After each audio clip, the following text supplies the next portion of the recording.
Thank you, dear technicians, that have left some light on this morning so I can see you. Good morning. How's everyone this morning? Lovely. And yet another challenge this morning now. We have this study of the cause. Very interesting the way all this fits together. And this was a very lucid presentation, I thought, from the chair of the National Assembly about the focus of the plan. Very, very important that we be evolving and keeping alert and au courant with where the processes are going. And we don't always see the end vision right away. It takes time, but that was very illuminating. Thank you.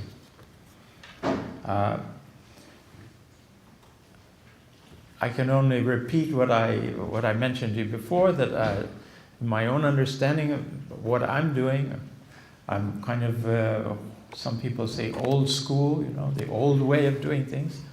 But what my intention is that we also bear in mind our individual responsibilities. We have these terrific injunctions from Baha'u'llah calling us to immerse ourselves in the ocean of the words of God. And these things should be constantly part of our lives, not simply when we attend activities, but everything else is connected together. And this is the source of the energy that fuels all the other activities that we have. Shoghi Effendi also said, and I think that depends very much on prayer, meditation, and study, that the cause, the administration of the cause, the very processes, if you will, collective processes of the plan that you're examining in the messages of the House of Justice and in these studies that you have, has to be lubricated with love. Love is the thing that makes everything work. And love, the source of love, really comes from these simple actions of prayer, meditation, and study. We get that, and also we have a collective source of that. But I noticed I copied something from the UK Baha'i newsletter, which I think is one of the most beautiful ones in the world. Baha'u'llah said, "In every breast which committeth his words to memory, God shall cause, if it were that of a believer, to be filled with his love." We're going to get to this point of memorization of writings. Some of us, the first we've ever done that is in the Institute courses. But the challenge I mentioned to you, Mr. Qadam telling us to memorize the Afghan, is something we need to bear in mind. Not that we maybe necessarily get to the stage of memorizing the Quran, but we have the whole question of at least committing more of the writings and words of Baha'u'llah and the prayers of Baha'u'llah and Abdul Baha to memory. I would commend to you, with regard to this particular subject, a compilation. This is just my personal copy of it, but it's called The Importance of Deepening Our Knowledge and Understanding of the Faith. It was prepared by the Universal House of Justice by a research department under the direction of the House of Justice. And it's the most comprehensive coverage of the question of what we need to study, how we need to study, what we need to put attention to in our individual education of the cause, to ourselves, teaching ourselves the cause of God. Baha'u'llah's command, teach ye the cause of God. And if you arise to teach, first teach your own self, so that your words will take effect in the hearts of the friends. In other words, absorbing the words of God, the teachings of God, and then transforming them in our lives into actions that will be the source of attracting others and confirming others. This is the secret. And we're coming, of course, to this question of action tomorrow in support of all these various activities that have been described to us this morning. The section I'd like to refer to first here are the letters of Shoghi Effendi himself to the believers. introducing the concept of deepening ourselves in the literature of the cause, coming to know the basic Baha'i books. And the ones he stresses are the Book of Certitude, the Kitab-i-Gan, Some Answered Questions, and Nabil's narrative in the earlier stages. Later on he adds God Passes By, because it's such a comprehensive review of everything in the cause and gives us as clear a picture as we're ever going to have of the first century of the Baha'i faith. And that, of course, includes the heroic age and the ministries of the founders of the faith and of the center of the covenant. Brilliant distillation of all of the various literature we have of the cause, and also a balancing. Through the Guardian's vision, he puts the various epochs and events and developments of the cause in the right perspective, one with another. Otherwise, we can read one, we get totally carried away with that, but there are counterbalances. There are truths that are at the opposite ends of the globe, as Shoghi Effendi says in one of his letters. And if you really read the literature and comprehend the teachings of the faith, you find these things are connected in different ways. At first, they may sound like they're saying to do the opposite things. There's so many things that we need to do all at the same time. We have to get all that straightened out. But in this section, my own reading of it and looking at it with the youth in the world center over the years, it reveals a certain suggested pattern. At least one could understand it in that manner. The first of the things he's calling us to do is to read the literature. Pick up the books and read them. Then he says we should read and reread the literature. The friends told me that at one session of the pilgrims in the time of the Guardian, he had asked the pilgrims if they had read the Kitab-i-Gan. And they went around the table, and one man said, yes, he'd done it.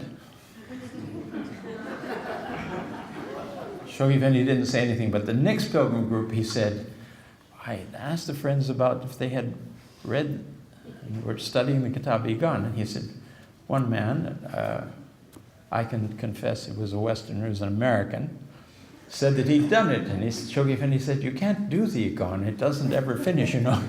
You need to be reading and rereading.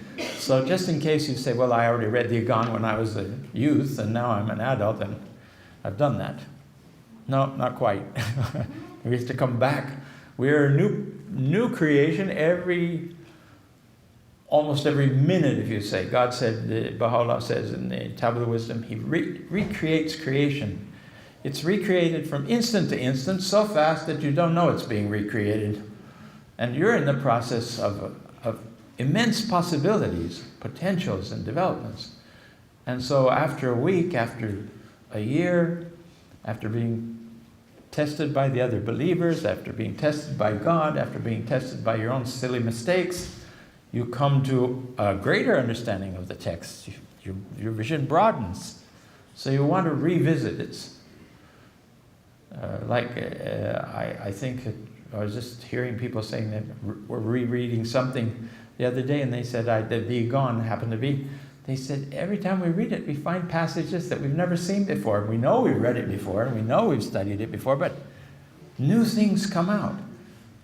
And that's because of this torrents, Abdu'l-Baha says, rivers surging within the verses of God. If we become receptive to it, they start flooding our consciousness and exchanging our old ways of seeing with new ways of seeing. And Shoghi Effendi says very clearly, he says, the more that one studies the cause, the more one realizes that their previous notions were erroneous. It's a bit sobering at times. You look and you say, I thought I understood this, but now I see, but my limited understanding was not at all what it should be. But now I understand. Until next week when you reread the passage again. So we have reading and rereading. And then he goes on and he says we should delve painstakingly. Painstakingly involves a little bit of effort, a little bit of hurt, maybe trying to apply ourselves.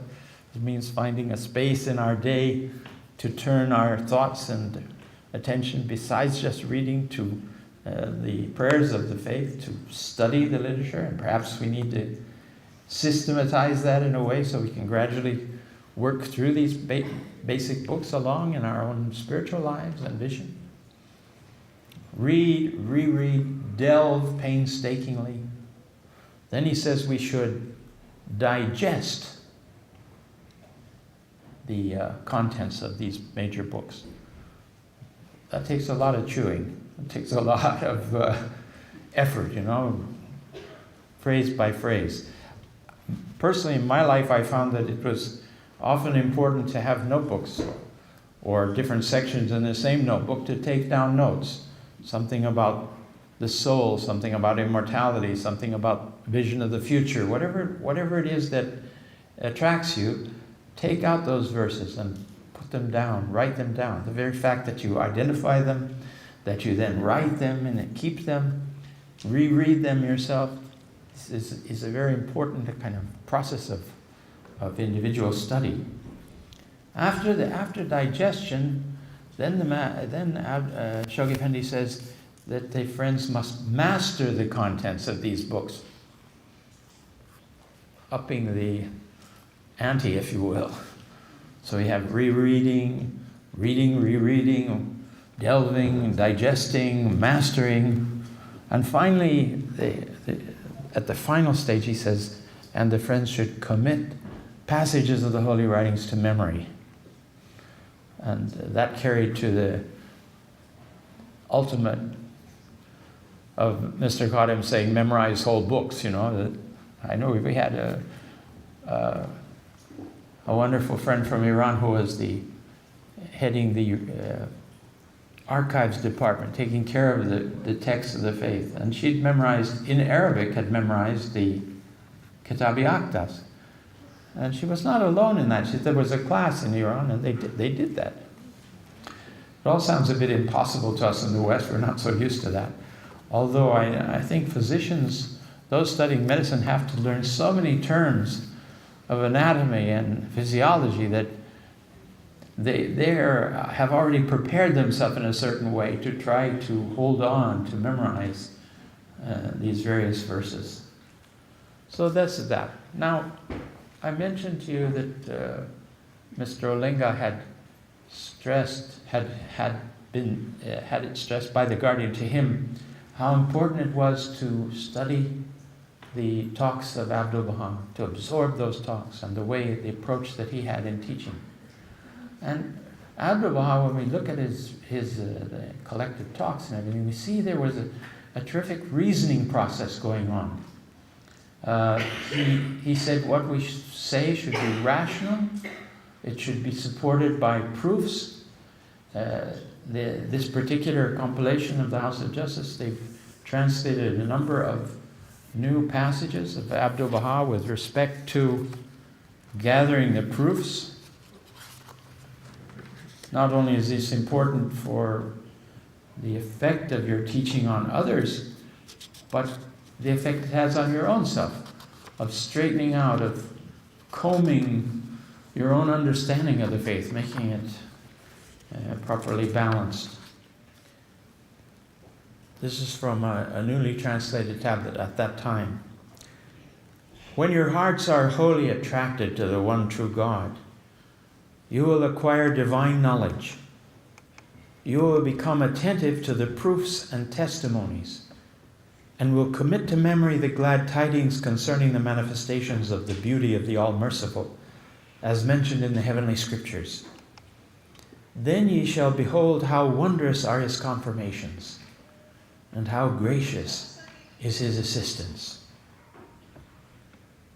And again, in this day there is nothing more important than the instruction and study of clear proofs and convincing heavenly arguments, for therein lie the source of life and the path of salvation.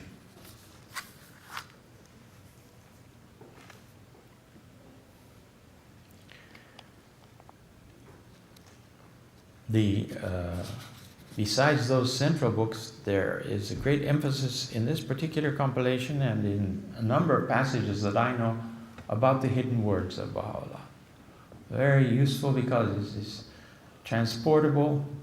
They're short enough that you can start your processes of memorization. Besides the passages that you're finding in the Ruhi courses, add these questions of the hidden words. Abdu'l-Baha says, "It behooveth us one and all to recite day and night both the Persian and Arabic hidden words, to pray fervently and supplicate tearfully that we may be enabled to conduct ourselves in accordance with these divine counsels. These holy words have not been revealed to be heard, but to be practiced."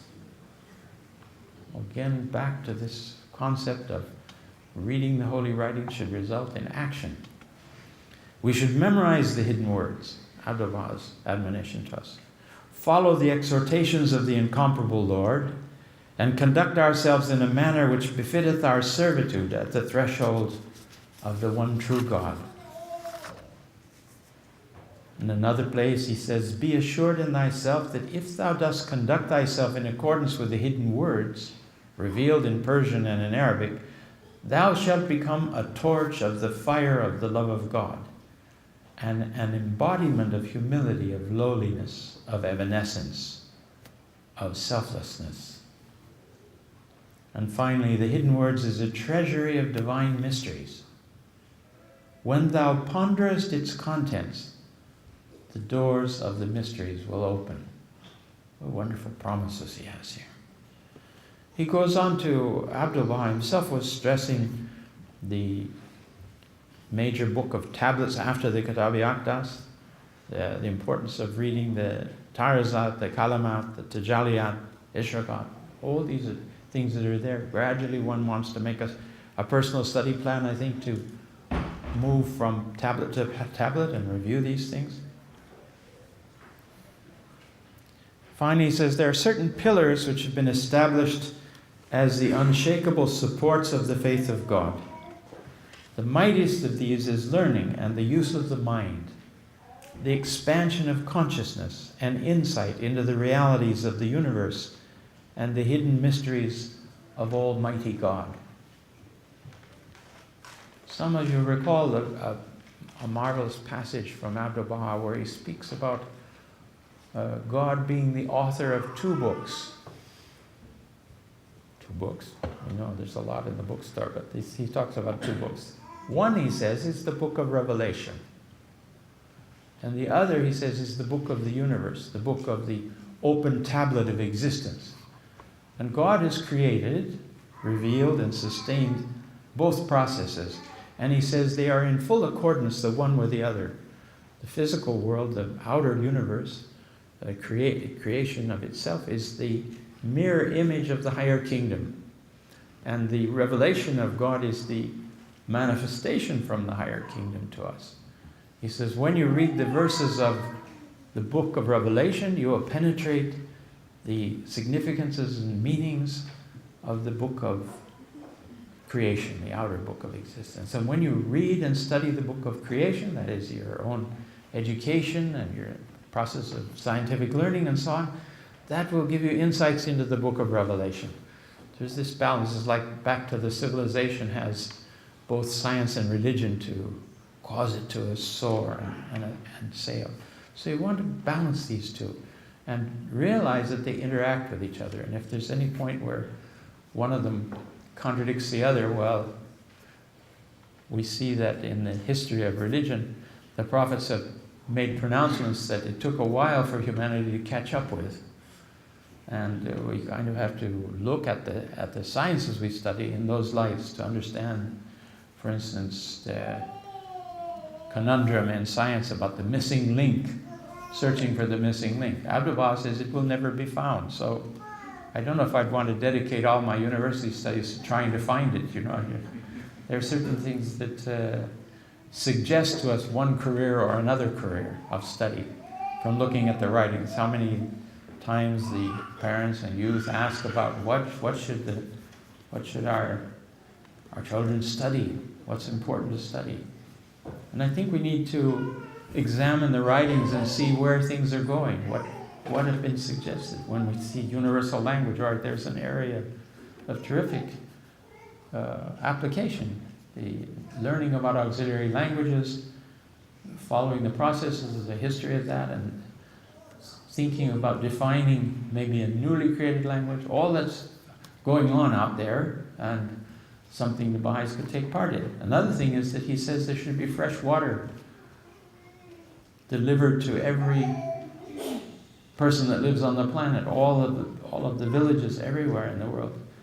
That becomes, something quite significant in developing the production and maintenance and conservation of water, so on and so forth. As you read the writings, these things will jump out at you, and you'll see things that are there. We need Baha'is to study archival processes. Just the World Center alone, it's hard to find people who can come that can preserve the physical basis for the revelation of the cause. So you may feel a calling in that direction. I think we can, look a bit beyond the insistence that we should be either an engineer or a doctor or a lawyer. There are variations in this in the world.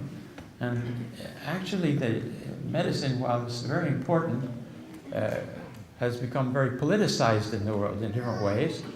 And the Baha'is that think they're going to study medicine and then they're going to be able to go anywhere and serve anywhere, yes, they will be able to, but they won't be able to practice medicine.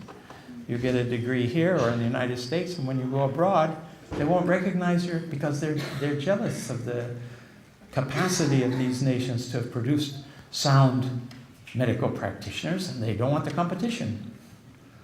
If you were in Bolivia, and you wanted to go to a doctor, and there was a doctor from the UK there practicing, wouldn't you probably choose him? Just because you know that the studies are more advanced in some parts of the world than another. Now they don't say you can't practice. They just say you have to take our course of studies and qualify, which takes another 10 years of your life. So unlikely that's going to work out. Public health is it gives you a little bit broader access through international agencies and institutions to serve. This is important. I see a lot of, the young people are here. Junior youth are starting to think about where they're going to go with their lives, or what they like to study. Broaden through the writings of the faith, through the study of the cause, broaden your knowledges of what the needs of the future are going to be. Mr. Olinga had a different way of speaking with the Baha'is than he had with with public talks. And this is something else you can see in the writings and talks of the Master. Very interesting to witness how he encouraged everyone, but he encouraged in different ways. Always with the public, he's bringing proofs and evidences. You realize that Abdu'l-Baha was facing the same materialistic outlook of the mass of people that we have today, only stronger today, even more than before. And he gives us the means for awakening people, drawing them out of that very materialistic view. Shoghi Effendi said the greatest enemy of the cause is materialism.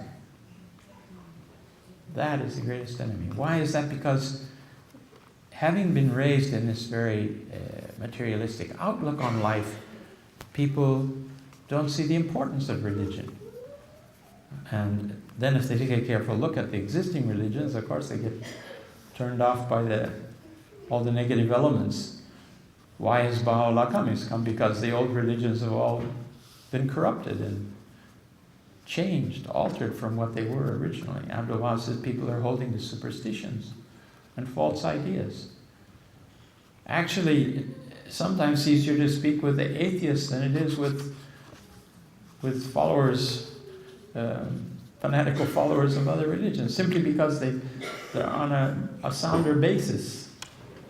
Mr. Furtan tells a story. He said that when he was a Baha'i youth, he went to university in Moscow. Okay, this is very challenging. This was in the early days of the revolution, and Nobody was allowed to believe in God, if you can imagine such a thing.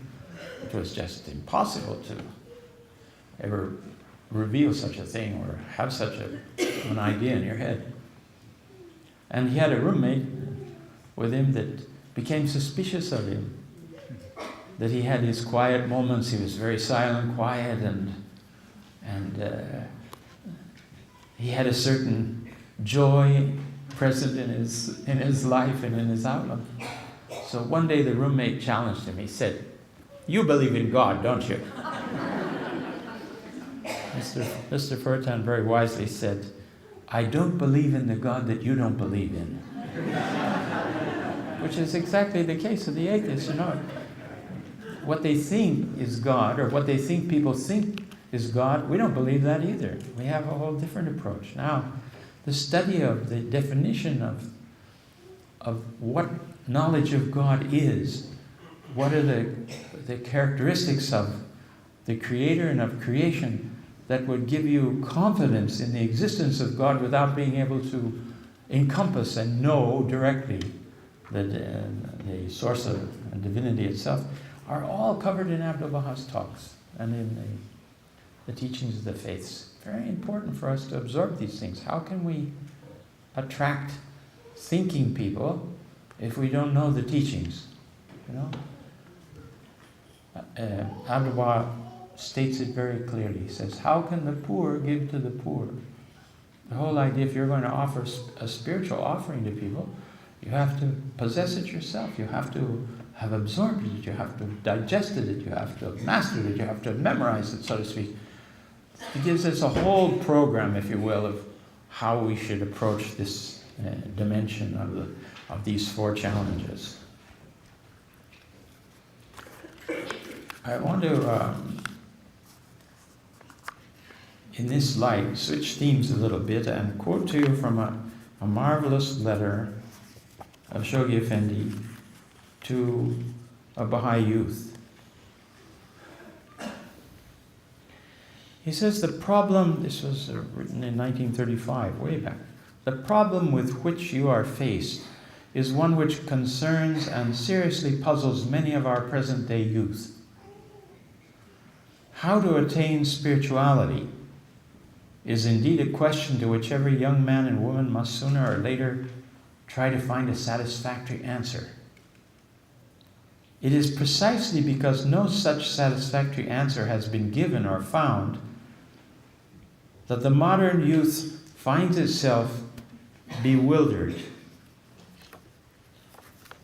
and is being consequently carried away by the materialistic forces that are so powerfully undermining the foundation of man's moral and spiritual life.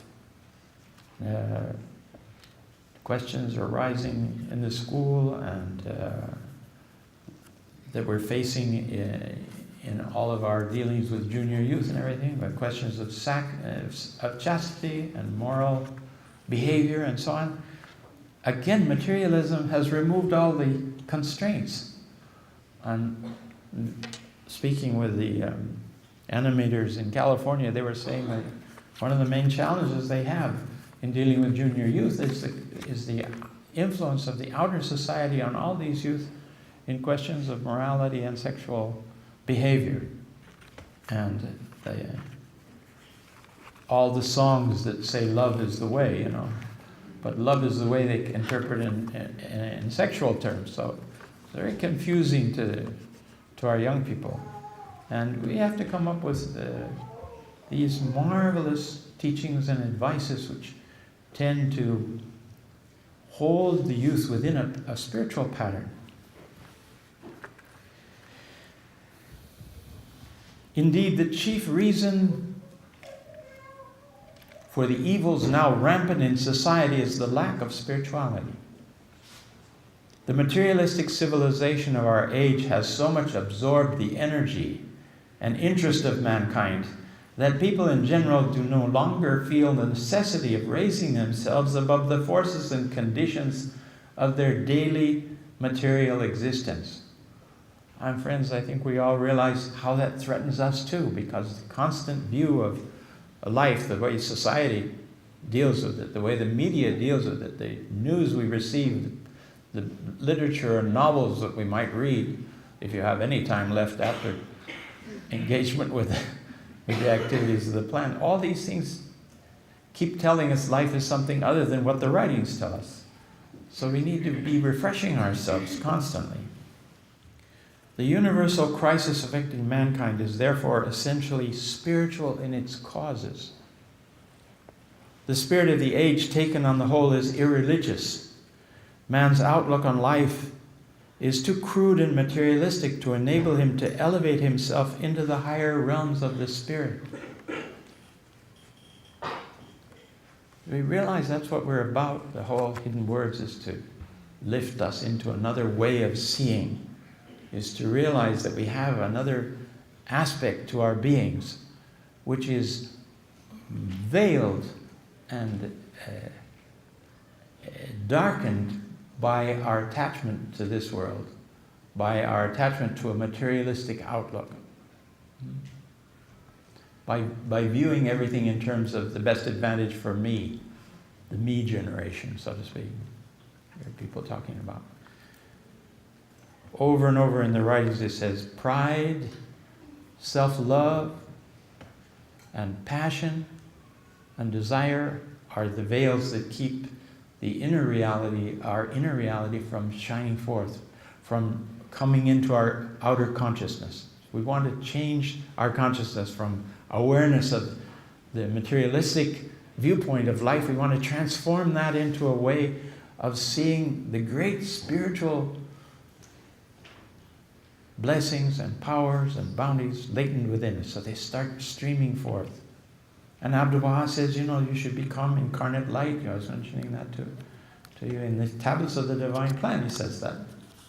Incarnate light, what's that? That people should see us shining. That, like Mr. Olingo, who gets out and walks in the street in a town, the whole place is moved by that. When we go out of the house every day, it would be nice if we produce that kind of effect, wouldn't it?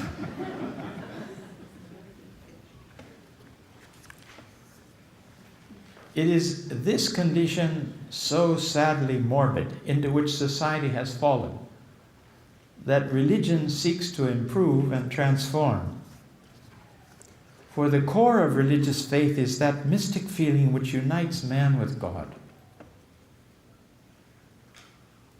This state of spiritual communion can be brought about and maintained by means of meditation and prayer. Our old friends you're seeing here. And this is the reason why Baha'u'llah has so much stressed the importance of worship. It is not sufficient for a believer merely to accept and observe the teachings. Not sufficient to accept and observe the teachings. He should, in addition, cultivate the sense of spirituality, which he can chiefly acquire by means of prayer.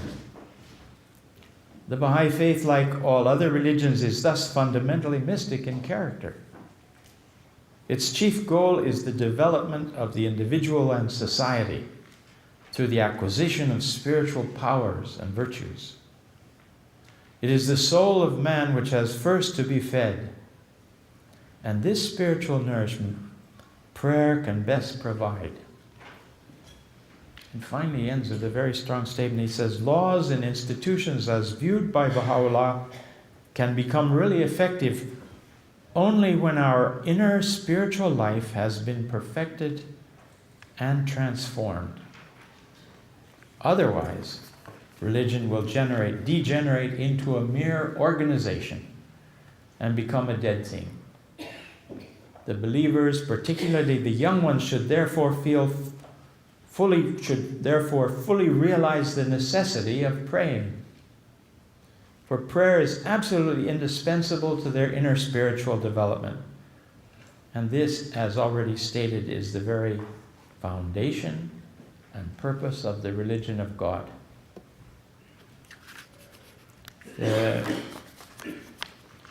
We know in our discussions with the public, oftentimes religion is viewed as a bad term, as something negative in society. We have to redeem and redefine religion for the seekers and for those that we're in touch with when we can. And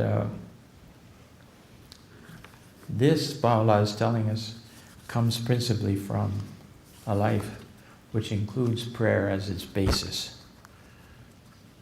The verses, one verse of Islam that Baha'u'llah quotes, remember, in the beginning of the 7 valleys, he says, "Whoso maketh efforts for us in our ways, will we assuredly guide them." Now, the action, service part, our involvement in the plan, confirms the truth of that in our lives.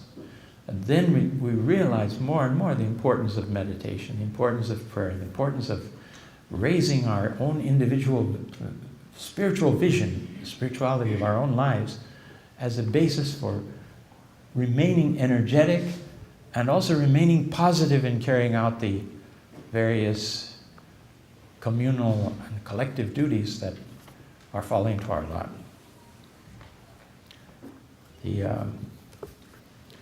The future of the cause, I think, depends on the combination of these various factors in our lives.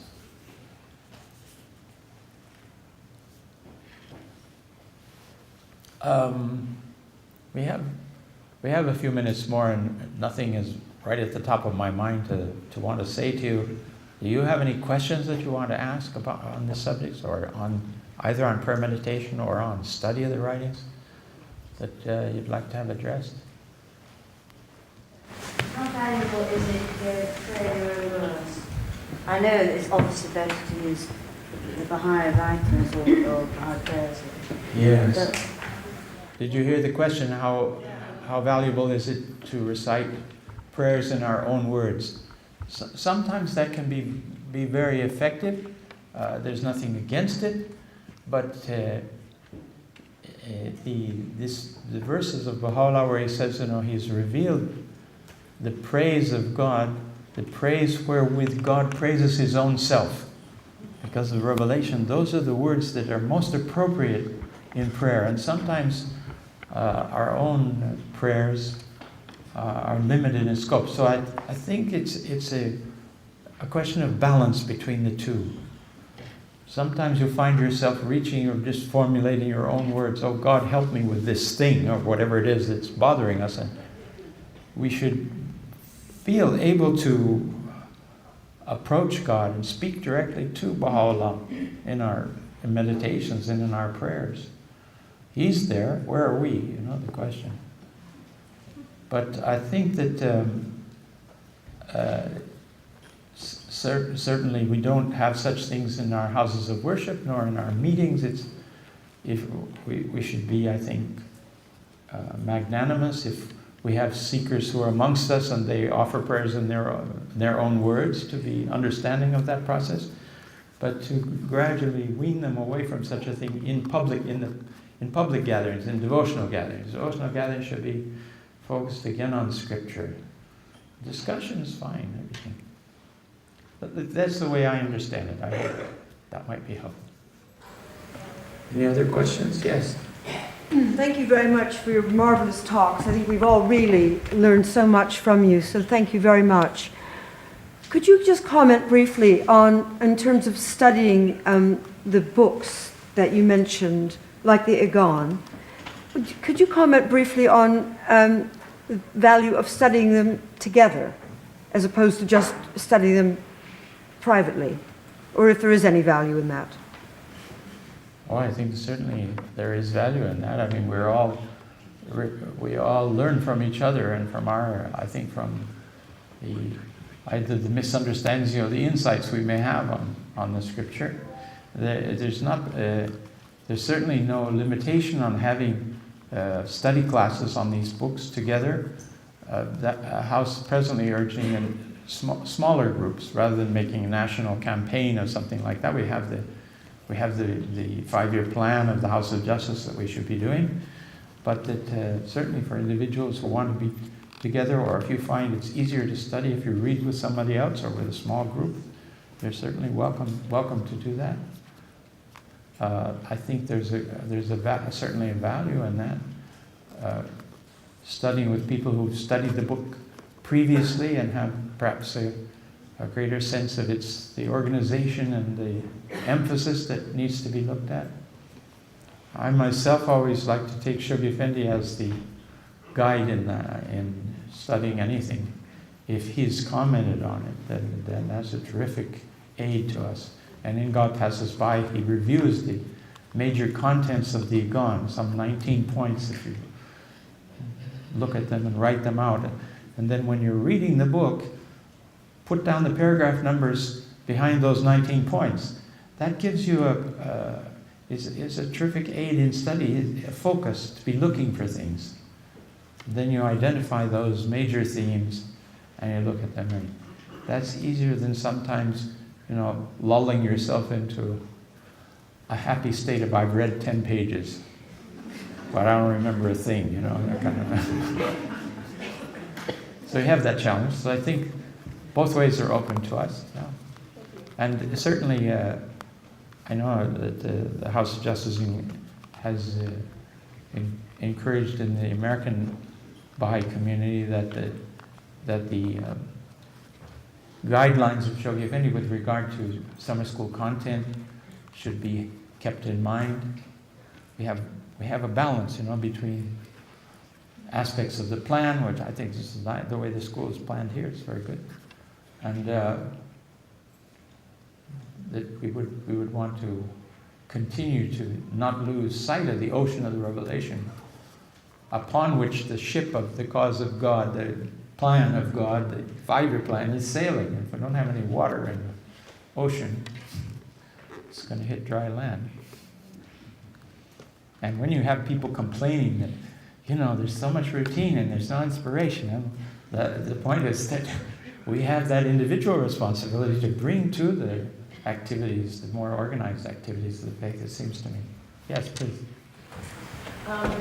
In our community, we have so many new, young people coming into the faith, and they're coming in through the Ruhi process, and they're engaged, and everybody is so busy and active. And after the July 1st letter, there was a group of youth that started asking for the Dawnbreakers, because it's that first paragraph where it's referred. As English isn't their first language, so even the Dawnbreakers is daunting, but we stop every paragraph to make sure everybody's together. And so would that be a wise thing? As you said that, I thought, instead of wondering where to go, maybe. Well, I don't think the House is ever going to tell you not to study those things. Obviously, this is the basis of our faith. But how it weaves into community activities, and then you may want to consult with the National Assembly and seek their advice on the subject. Get somebody to help you with the pronunciation of the Persian names. There's a young man in the West that he's created a formula for that. Take about 20 minutes and go through these. How the vowels, the long vowels and the short vowels, and pronounce this and pronounce that, and let us all pronounce 5 times together this. And he goes through that for about 20 minutes, and then he has them read a list of all these various Persian phrases, and it starts coming out. And then people, when they're reading the writings of and then what's his name, and they jump over the name, because after a while you lose track of who is who and what's happening, where are they going, and what actions are they taking. It becomes very confusing. So the names are really important, and just calling him mullah is not enough. You've got to know which mullah this is and where he's from on top of that. So that's a good place, I think, to get somebody to help with that actually knows how to pronounce the names. Release the Sun by Mr. Il Sears is a shorter version and more understanding. Yes, people like us. Certainly more accessible to some people. Yeah, it's a good place to start, but you don't want to sell the Dawnbreakers short. Why did Shoghi Effendi take, such a long period at the very inception, prior to launching the Divine Plan, to give this book? He says in one wonderful letter, he says, it's not only a book of history, it's a book of meditation. Because in understanding what motivated these people to do what they that becomes the example for us. In fact, I think that a dose of the Dawnbreakers in any national community will energize everything, but it has to be weighed in with all the other. Perhaps the easier version may be a good start. But any other particular book of Shoghi Effendi, please, or any other guidance you would have if they wanted simultaneous with the Ruhi process, deepen themselves in the faith? There's an endless sea of other writings. I think that we've lost sight a bit of the dispensation of Baha'u'llah, letter by Shoghi Effendi. It is full of Baha'i essentials, it's full of the fundamental verities of the faith that Shoghi Effendi says all the Baha'is should know and be aware of. Some of those are reflected in the Ruhi courses, but it's also very helpful to focus on that document at some stage in their personal development. I know before we were allowed to become Baha'is back in the 50s, you had to read the Dispensation of Baha'u'llah, the New Era, the Will and Testament of Abdul Baha. These were essentials. And they told me that the LSA will quiz you on their content when you meet them. I thought it was a welcoming meeting. You know, I went in a very nervous fashion to the meeting, and fortunately they didn't ask me when Mullah Hussein was born. And I got through the questions and answers. Nobody said whether the answers were right or not. They smiled politely and they said, the house is very small and we need to consult confidentially. Would you mind standing in the street? It was quite a cold night, and I spent 40 minutes in the street waiting for them to decide whether I could be a Baha'i or not. At least I thought that was what was going on.